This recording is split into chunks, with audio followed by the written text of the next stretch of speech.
O tema da mensagem de hoje é famílias transformadas. Efésios capítulo 3, versículo 20 diz assim: ora, aquele que é poderoso para fazer infinitamente mais do que tudo quanto pedimos ou pensamos, segundo o poder que opera em nós. Segundo o poder que opera em quem? Nós. Segundo o poder que opera em nós. A Bíblia diz que ele é muito claro quando diz, Paulo quando escreve aos Efésios, ele diz o seguinte: segundo o poder que opera em nós, porque aquele que é poderoso para fazer infinitamente mais. Deixa eu te dizer uma coisa, é muito normal nós voltarmos do encontro e a gente se deparar com pessoas tímidas que depois conseguem pegar o microfone e ainda falar. Tem uns que se a gente tirar o microfone ele prega, né? Que é o caso do Juan aqui. Juan quase queria pregar. Sabe por quê, irmãos? Porque Deus faz infinitamente mais aquilo que está dentro de nós. Às vezes você ouviu aqui pessoas dizendo assim: eu fui no segundo, terceiro, quarto encontro. É interessante isso. Em algum momento da nossa vida nós precisamos de uma injeção de ânimo. E por mais que essas pessoas viram tudo que passou, e não é nada novo, mas a palavra de Deus se renova a cada dia. E quando ela se renova, ela traz um novo ânimo, um novo vigor, um novo tempo, uma nova esperança. Porque Paulo diz: aquele que é poderoso para fazer infinitamente mais do tudo do quanto pedimos ou pensamos. Talvez alguns desses irmãos que aqui testemunharam, pediram: Senhor, eu quero transformação na minha casa, na minha família, na minha vida. Sabe? Imaginou: poxa, acho que Deus não está me ouvindo. Mas eu quero te dizer que em algum tempo o Senhor ouviu. E quando Ele ouve, Ele faz algo infinitamente mais. Eu quero te dizer, amado, que Deus poderia fazer algumas coisas, mas Ele não fez. Já teve algumas situações da qual você imaginou: poxa, eu gostaria tanto que Deus fizesse determinada coisa, e Ele não fez? Já pensou, sabe, que você ficou pensando: por que Deus não agiu? Por que naquele momento difícil da minha vida, Deus poderia ter agido, poderia ter me livrado, Deus poderia ter feito e não fez? Uma coisa nós sabemos, amado, e conhecemos que Deus pode tudo. E tanto pode que Ele pode decidir se Ele vai nos livrar de algo ou se vai nos abençoar de maneira da qual nós queremos ou contrário daquilo que nós queremos. E às vezes tudo isso parece injusto. Eu já vi pessoas dizendo assim: olha, Deus não foi justo comigo, porque em determinado momento Ele permitiu que isso acontecesse. Na verdade, amado, só para executar os planos de Deus. Às vezes nós ficamos muitas vezes tão, incompreensíveis, porque nós achamos que os nossos propósitos são propósito de Deus, e nem sempre são. Que o meu horário, o meu tempo é o tempo de Deus, e não é verdade. O tempo de Deus é perfeito, mas eu quero te dizer que mesmo na situação mais difícil, Deus não perde o controle de nada. Tudo está sob o controle dEle. Até mesmo, sabe, Renata, que você ficou alguns anos afastado dos caminhos do Senhor, hoje era o dia que o Senhor marcou para mudar a sua história. Sabe, irmãos, às vezes você fala: poxa, mas está demorando, eu já nem creio mais que Deus vai fazer. É onde nós nos surpreendemos, porque Ele marcou um dia certo, e Ele sabe por que esse dia de Ele fazer todas as coisas. A Bíblia nos fala de homens, amado, homens de fé, que viveram momentos complicados, sabe?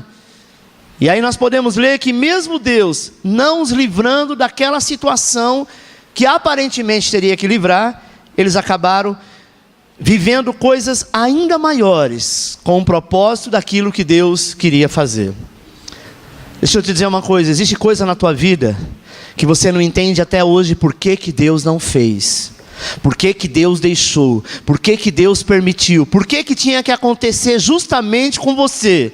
Visto que você algumas vezes da vida você diz: Senhor, mas eu nem merecia, por que eu? Sabe, irmãos, vai ter respostas que a Bíblia não pode nos dizer agora, mas naquele dia, quando nós estivermos diante do Todo-Poderoso, Ele vai falar contigo, porque está escrito que nada passa diante dEle, dos olhos dEle, e nenhum dos planos dEle é frustrado.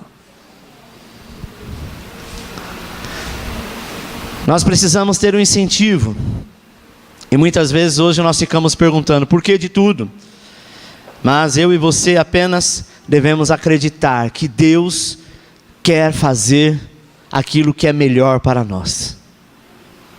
Existem situações que você queria tanto uma coisa e lá na frente você fala: graças a Deus que eu não me envolvi com isso, porque se eu tivesse me envolvido eu estava com um problema muito mais sério.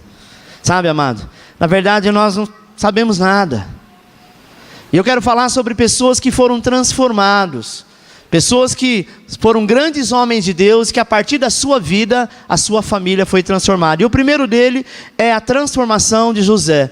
Todos conhecem a história de José do Egito, não é? Mas vamos ler lá, Gênesis capítulo 41, versículo 41, diz assim: disse mais Faraó a José: Vê, eu te hei posto sobre toda a terra do Egito. E Faraó tirou a mão do seu anel sinete e pô-lo na mão de José, e vestiu de traje de linho fino. E lhe pôs ao pescoço um colar de ouro. Ademais, fê-lo subir ao segundo carro, e clamavam diante dele: ajoelhai-vos. Assim Faraó o constituiu sobre toda a terra do Egito. Amado, você conhece a história de José? José foi vendido pelos seus irmãos como escravo. Os seus irmãos tinham inveja de José. Pastor, mas isso é possível? Com certeza tem alguém na tua família, no meio dos seus parentes, que você sabe que um tem inveja do outro, que tem ciúmes do outro. Ou aconteceu isso só na vida de José? Não é verdade? Deus podia ter livrado José da injustiça dos seus irmãos. Mas por que Deus não o livrou? Porque o plano de Deus para José era levá-lo para o Egito. Deixa eu te dizer uma coisa: se tudo aquilo não tivesse acontecido com José, jamais José seria governador do Egito. Existem coisas que acontecem na nossa vida, porque o plano de Deus para nós lá na frente é muito maior do que nós pensamos ou imaginamos. Sabe, amado? Aquele tempo de fome que José passou, de humilhação. Imagine, ele amava tantos irmãos e era inocente. Eu sempre digo, amado, que nós devemos contar os nossos sonhos para pessoas que sonham com a gente. Pessoas que acreditam em você, que torcem por você. Sabe qual é o nosso maior problema? É que a gente quer contar sonho para o inimigo.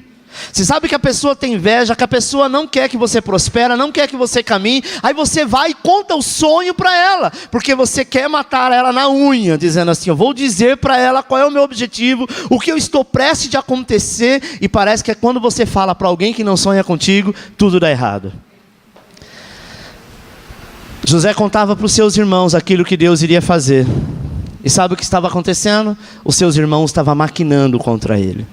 Uma coisa é a gente ser traído por pessoas que não conhece. Outra coisa é você ser traído dentro da sua própria casa, dentro da sua própria família. José foi traído. Eu acredito que em algum momento da vida de José, ele pensou assim: por que eu? Por que Deus permitiu isso?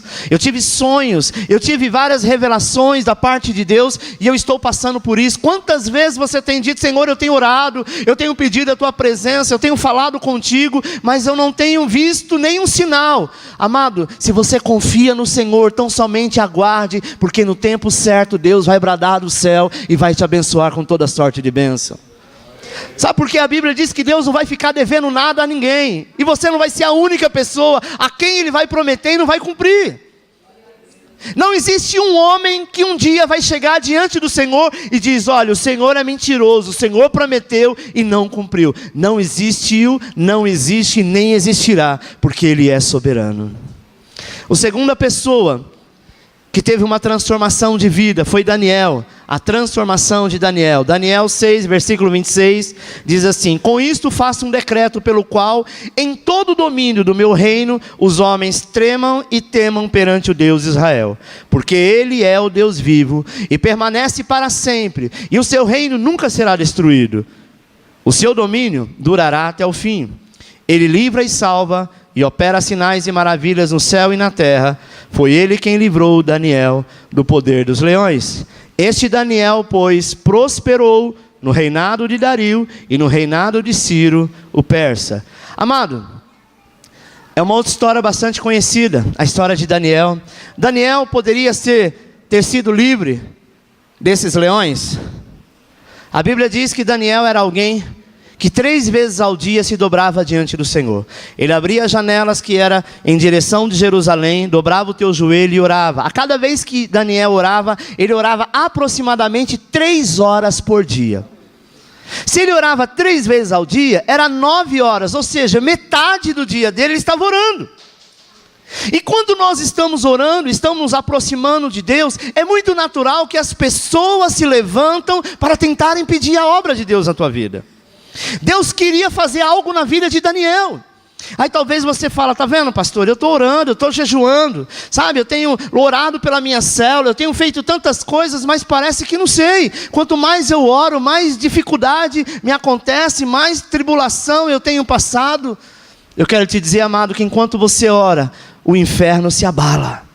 E ele vai fazer de tudo para calar os seus lábios.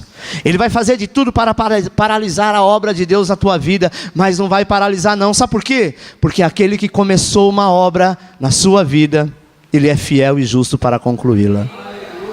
Sabe? Deus podia ter livrado Daniel da cova dos leões? Sim. Mas o plano de Deus não era livrar naquele momento. O plano de Deus era um outro momento. E aquilo que Deus faz é perfeito, porque através da vida de Daniel, amado, o seu nome foi glorificado, e foi reconhecido naquele império, como o verdadeiro Deus. Talvez você já deu por perdido, ou por tardio, algumas situações da sua vida, mas eu quero te dizer que Deus vai mudar a minha, a sua história, todas as vezes que nós confiamos nele. Amém?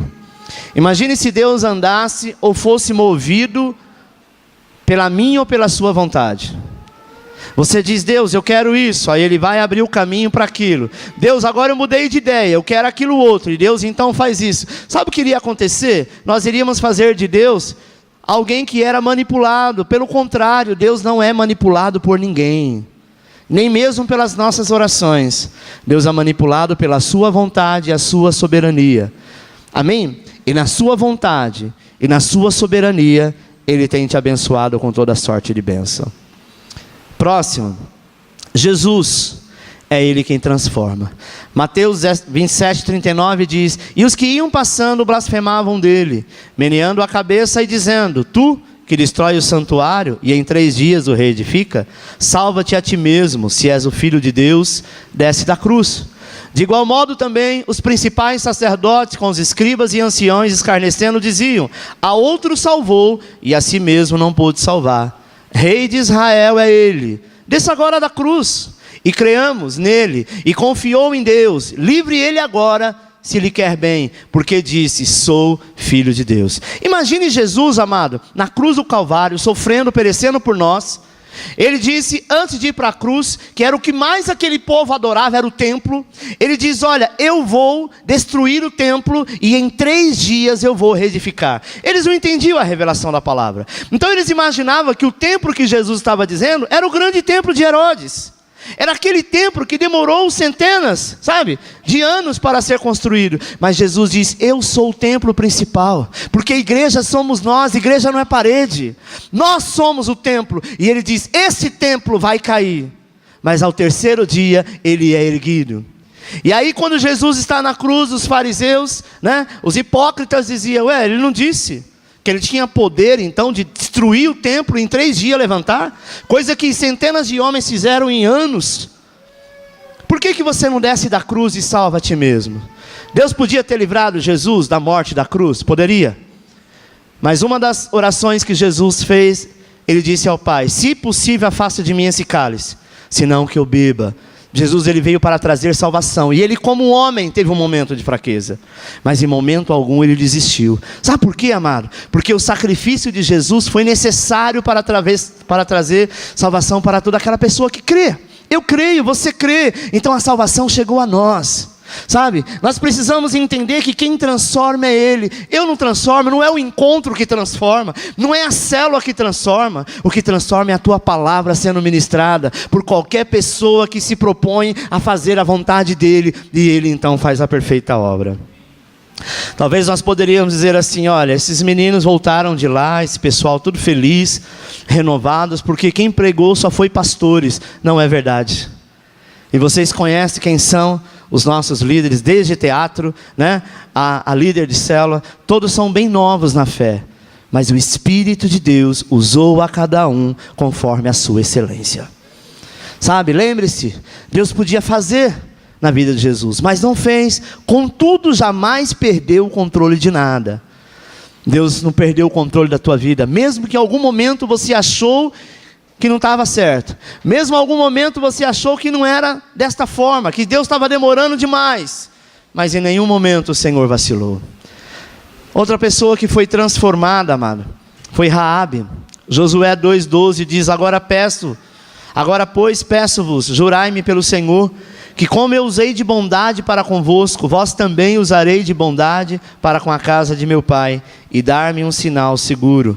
Então lhe responderam: a nossa vida responderá pela vossa, se não denunciares esse nosso negócio, e quando o Senhor nos entregar esta terra, usaremos para contigo de bondade e de fidelidade. Então disse Josué aos 2 homens que tinham espiado a terra: entrai na casa da prostituta, e tirai-a dali com tudo quanto tiver, como lhe prometeste com um juramento. Entraram, pois, os mancebos espias, e tiraram Raabe, seu pai, sua mãe, seus irmãos, e todos quantos pertenciam, e trazendo todos os seus parentes, o puseram para fora de Israel, do arraial de Israel. Preste atenção, irmãos.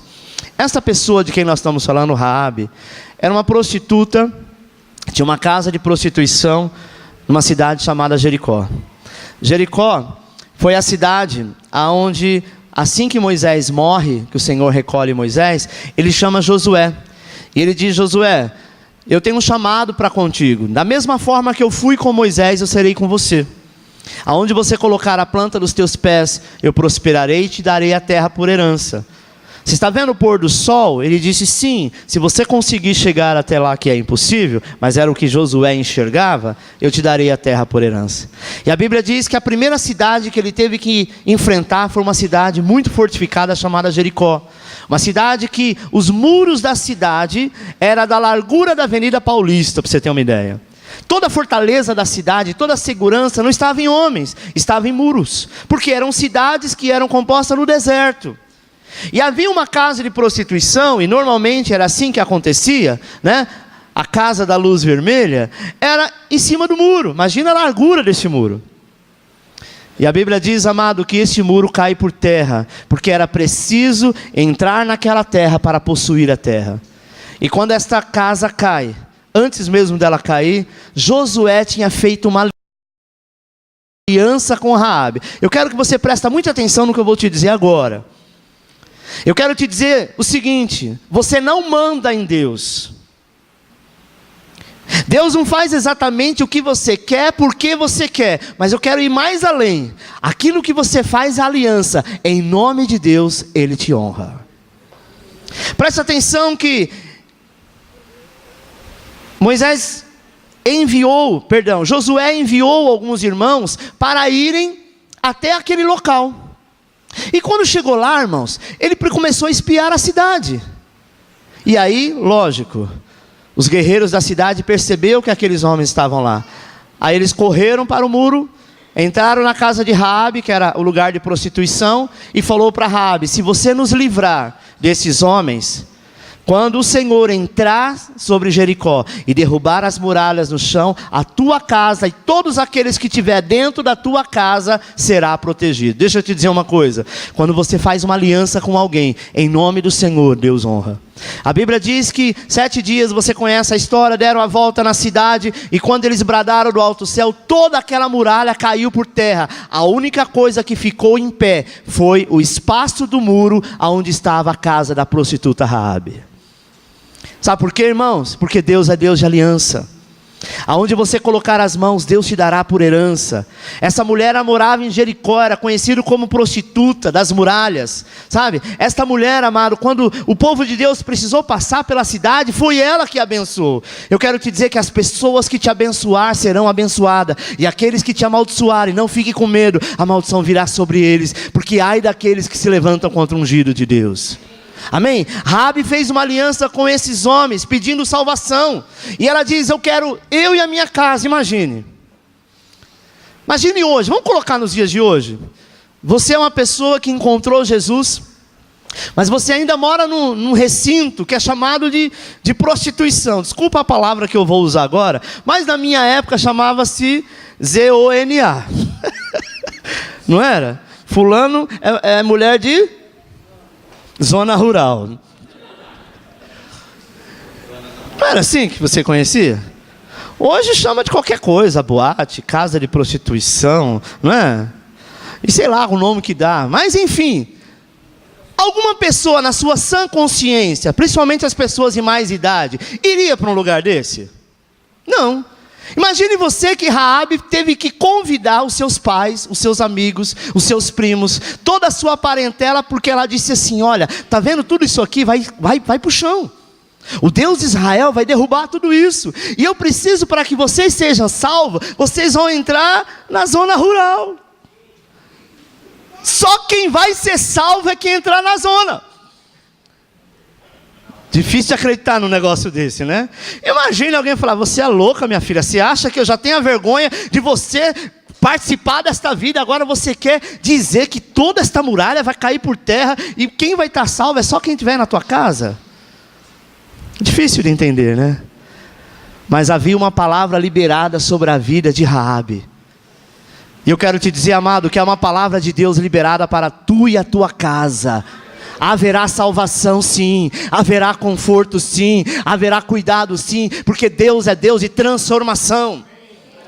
Eu acredito que eles viram um brilho diferente em Raabe, e quando esta mesma Raabe comenta com a família, a Bíblia diz, e o texto que nós acabamos de ler, que toda a família de Raabe foi salva, porque estava na zona de conforto. Estava no lugar onde eles não queriam estar. Eu quero dizer que essas pessoas que voltaram do encontro hoje, talvez a maioria deles não queriam estar lá. Em algum momento ficaram desanimados, em algum momento foi uma luta terrível. Eles entram na sexta-feira não querendo estar lá. No sábado são impactados, no domingo a maioria fala: tem que ir embora? Ah, tem. Sabe, irmãos, certa vez Jesus estava orando, e a Bíblia diz que aparece no monte Moisés e Elias para conversar com Jesus, muito perto de Jesus ir para a cruz. E os seus discípulos viram, entre eles Pedro, achou aquilo uma glória tão grande, que disse assim: já sei, não vamos embora mais daqui não, vamos fazer uma casinha para o Senhor, uma para nós, uma para Pedro e outra para Elias, sabe, para Moisés. Quando nós estamos num lugar que está o ambiente bom, está gostoso, a gente é muito traíra com os nossos interesses, né? A casa que você ama, você fala: não quero ir para casa. Eu me recordo quando eu estive em Miami, eu não tive vontade de ir embora. Aquele lugar era o lugar dos meus sonhos. Aí de lá eu fui para Orlando, e aí me apaixonei, eu falei: eu não quero voltar. 15 dias eu fiquei. Pior coisa é quando você chega no Brasil, você começa a comparar o que é aqui e o que é lá. Aí o Senhor disse assim no meu coração: não é o lugar que faz você feliz, mas é a minha presença. E eu, toma. Sabe, irmãos, aonde você estiver é o lugar de segurança. Imagine que aquele lugar, que aquela família, sabe, fazia comentários horríveis a respeito de Raabe. Eles viram toda aquela muralha cair. Imagine, dentro de uma casa, você vê que toda a estrutura que está debaixo do chão está caindo. A Bíblia diz, amado, que o pedaço do muro que ficou foi exatamente aonde estava a casa de Raabe. O resto foi tudo ao chão. E ela então pôde perceber que não é porque é uma casa de prostituição, não é porque a pessoa está passando por um processo difícil que Deus não vai atender. Deus ouviu, atendeu e honrou aquela casa e aquela família. Amém? A próxima que foi transformada, poucas pessoas falam dessa pessoa, é a transformação de Gomer. Oséias capítulo 1, versículo 2 diz assim: o Senhor falou no princípio por Oséias. Disse o Senhor a Oséias: vai, toma por esposa uma mulher de prostituição e filhos de prostituição, porque a terra se prostituiu, apartando-se do Senhor. Amado, Gomer era uma mulher que foi totalmente restaurada. A história dessa mulher é muito marcante na vida do povo de Deus. Imagine que o profeta Oséias recebe a ordem de Deus para casar-se com Gomer e dela gerar filhos. Para quê? Para mostrar profeticamente o tipo de relacionamento do seu povo, do povo de Deus, né, para com o Senhor. Quando o Senhor permite que um profeta faça algo parecido, e no Velho Testamento era muito natural isso, alguns atos aconteciam para que o povo tivesse a revelação, como aconteceu da lei. A lei, ela foi criada, amado, porque o povo quis lei.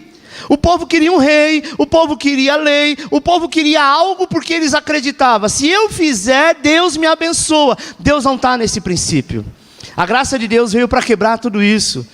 E o Senhor falou: já que vocês querem uma lei, eu vou dar uma lei, mas ninguém jamais cumprirá a lei. O único que cumpriu foi Jesus. E na lei que ele cumpre, ele diz: agora eu te dou um novo testamento, porque o velho acabou, eu te dou um novo. Amém? E o testamento de Jesus não era cumprir a lei e os profetas, porque ele cumpriu. É tão somente amar o teu próximo como ama a ti mesmo. Gomer, amado, ela se casa pura com um profeta virgem, mas em algum momento da vida dela, decidiu abandonar a felicidade do seu casamento e ela se entregou à prostituição. Era algo na época que uma mulher que fizesse isso, cometesse um ato de adultério e ainda fosse para uma casa de prostituição, diferente de Raabe, pela lei da época, essa mulher precisava ser morta, apedrada em praça pública. Mas olha como Deus é sábio. Antes mesmo que ela fizesse isso, o Senhor disse: você vai casar com essa mulher pura, mas em um determinado momento que você tiver filhos, ela vai se decepcionar com você e vai para a casa de prostituição. E isso eu quero te dizer que vai acontecer para que o povo veja que um profeta tão respeitado quanto você vai entender o que é amar. Amar não é olhar para a pessoa que caiu, que se prostituiu, que se drogou, e você olhar para ela e dizer assim: agora eu não quero mais você, porque a lei me favorece que você tem que morrer apedrejada. Mas o Senhor disse: você vai aceitar ela de volta, e você vai amá-la. E o filho da qual ela vier dentro do teu ventre vai ser seu filho, porque o Senhor colocou esse amor dentro de você. Deus estava falando com o profeta, Deus está falando contigo. Às vezes você olha para você, se vê perfeito, e quantas pessoas você tem apontado pelo erro que ela tem? O Senhor diz: casa com a prostituta e ame ela, não pelo tempo que ela era pura, mas pelo tempo que ela caiu. Porque amar está acima de qualquer erro. Amar está acima de qualquer situação. Sabe, irmãos, às vezes a gente resolve amar aquelas pessoas que nos faz bem. É bom amar pai e mãe. É bom amar pessoas das quais você, sabe, tem uma amizade legal. Agora ame aquele que te roubou. Ame aquele que tirou a vida do seu filho. Ame aquele, sabe, que causou um grande acidente. É esse que o Senhor manda amar. Amar a pessoa que todo dia te traz presente, que faz comida, que lava a tua roupa, é muito bom, é muito fácil. O difícil é você amar o teu inimigo, e para isso que Cristo se manifestou. Sabe, para que você veja que a transformação de Gomer foi alguém que veio da pureza para a prostituição. Houve o perdão do pecado dela com o teu marido, juntamente com os teus filhos, e ela teve uma casa e uma família transformada. Deus, quando olhou para mim e me salvou, Ele não quis saber de quantos cabritos, galinha que eu matei quando eu estava no candomblé. Ele permitiu, e todos sabem a minha conversão como foi.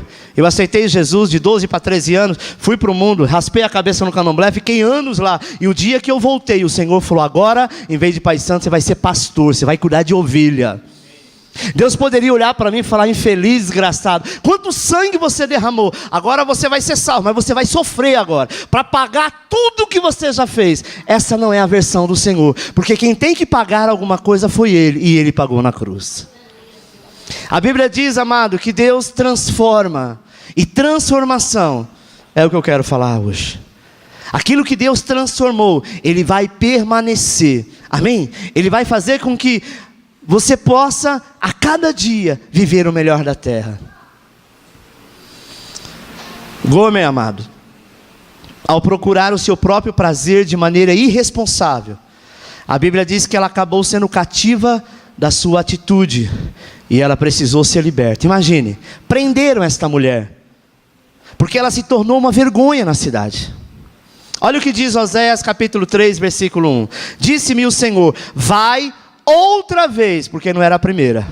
Ama uma mulher amada de seu amigo e adúltera, como o Senhor ama o seu filho de Israel, embora ele se desvie para outros deuses. E disse-lhe: por muitos dias tu ficarás esperando por mim, mas te prostituirá, nem serás mulher de outro homem, assim também eu esperarei por ti. Ele vai, perdoa ela, resgata ela e diz: agora você vai ficar aqui esperando por mim. Sabe quando alguém que você tanto amou, virou as costas para você, tentou fazer alguma coisa e te prejudicou, e lá na frente ele é preso, e lá na frente ele é pego por alguém, e aí quem que ele manda chamar? Você. A primeira coisa que entra no nosso coração é: bem feito. Eita Deus, colocou meu inimigo por terra. Deixa eu te dizer uma coisa, amado. Aprenda uma coisa: inimigo é o diabo. Todo e qualquer ser humano jamais será o teu inimigo. Amém? Às vezes a gente ouve algum louvor que fala assim: e os teus inimigos cairão. A gente imagina que é o inimigo que fala mal da gente. Aquele que você chama de inimigo, aquele que não gosta de você. Sabe aquele seu vizinho mala? Ele não é teu inimigo. Ele é alguém que o Senhor criou, e Deus quer que você fale do amor dele, para que um dia ele seja o teu irmão. O único inimigo que nós temos está debaixo dos nossos pés e chama Satanás. Oséias então ele pagou o preço de ter de volta a sua esposa, e aí então ele restaura o seu casamento. Gomer passou sim, amado, um período de disciplina, mas pôde ter o seu relacionamento de volta. Deixa eu te dizer uma coisa, preste atenção, maridos e esposas. Independente do erro do teu cônjuge, a ordem do Senhor é perdoa. Às vezes a gente fala: mas pastor, se ele ou ela aprontar de novo isso, eu não vou querer mais. Imagine, né? Se Deus tratasse conosco da mesma maneira que nós tratamos com o nosso próximo. Ele fala: se você pecar mais uma vez, eu te mando para os quintos dos infernos. Todos nós estaríamos lá. Porque quantas vezes você diz: se esse pecado eu não vou cometer, este mal eu não vou fazer, e você acaba fazendo. Sabe, amado? Ela pôde ter o seu relacionamento restaurado.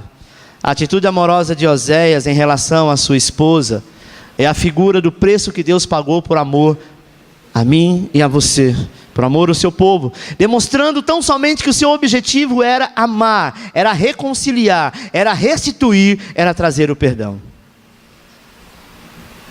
Talvez você diga: nossa pastor, que difícil isso, que missão difícil de Oséias, não é? Oséias teve que passar por isso, coitado dele. Outros dizem: nossa pastor, que difícil a vida de Jó, né? Passou pelo que passou. Outros dizem: nossa, coitado de Jonas, né? Foi engolido por um peixe, e no dia que abriu a boca o peixe, ele estava na cidade que ele não queria ir. Talvez você olhe para alguém e diz assim: mas coitado do Joaquim, da Maria, né? Tinha que acontecer com ele. Existem coisas que Deus não faz e não livra, porque o que ele tem atrás de tudo isso é restauração. Você passou por todo esse processo. Este homem, Deus escolheu porque conhecia o coração de Oséias. Não vou nem perguntar para levantar a mão, para não te constranger. Mas será que você faria a mesma coisa? Você como marido? Você como esposa? Deus conhece o teu coração, então Ele não vai te dar, sabe, uma missão impossível. Então a missão que Deus te deu, se você não faz, é porque você se acovardou, porque Ele conhece você e a tua capacidade, e Ele sabe aonde você pode chegar. Gomer retrata a vida de muitas mulheres, amado, que um dia assumiram um compromisso de viver diante de Deus, mas às vezes preferiu outras alianças, entregue a outras paixões, se afastando do relacionamento com Ele. E a última que eu quero falar é a transformação de Damares. Atos 17:32, que fala assim: mas quando ouviram falar em ressurreição de mortos, uns escarneciam e outros diziam: acerca disto te ouviremos ainda outra vez.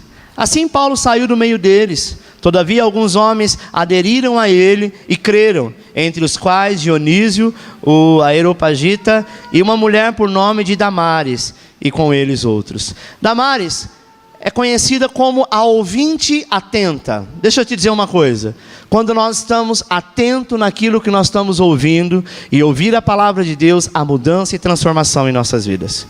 Amém? Nunca perca tempo de vir ao prédio da igreja para conversar com alguém, senão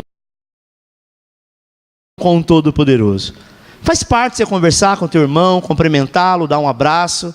Mas não perca tempo, não venha para ficar passeando. Sabe, esta mulher chamada Damares, A Bíblia diz e fala dela só nesse texto, que ela preferiu ouvir. Ela ficou encantada quando falou de ressurreição, de transformação, porque ela era uma pessoa idólatra, jamais imaginaria que para a vida dela tinha conserto. Sabe, irmãos, Paulo estava em Atenas, e ele então aproveita a oportunidade para pregar. E esse Areópago é um lugar onde havia o Supremo Tribunal de Atenas. Olha que homem ousado que era Paulo. Paulo não foi pregar em qualquer lugar, ele entra no Supremo Tribunal para pregar. Ele entra lá para mostrar, sabe, o Deus da qual ele servia. Ele não estava preocupado se alguém ia prender ele, porque podia, sim ou não? Não vai longe, entra você em pleno fórum de Diadema e começa nos corredores do fórum a pregar o evangelho, para ver se você não é barrado. Agora imagina que ele foi ao Supremo Tribunal de Atenas, onde tinha uma parte onde era dedicada a deuses. E ele então fala do amor de Deus. Alguns diziam, esse cara é louco. E outros o seguiam, e dentre eles, Damares foi aquela que ouviu a pregação de Paulo. Amém?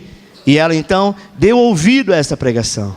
Essa mulher era uma mulher ateniense, e ela adorava ídolos, mas ela não fechou o ouvido para ouvir o evangelho do reino.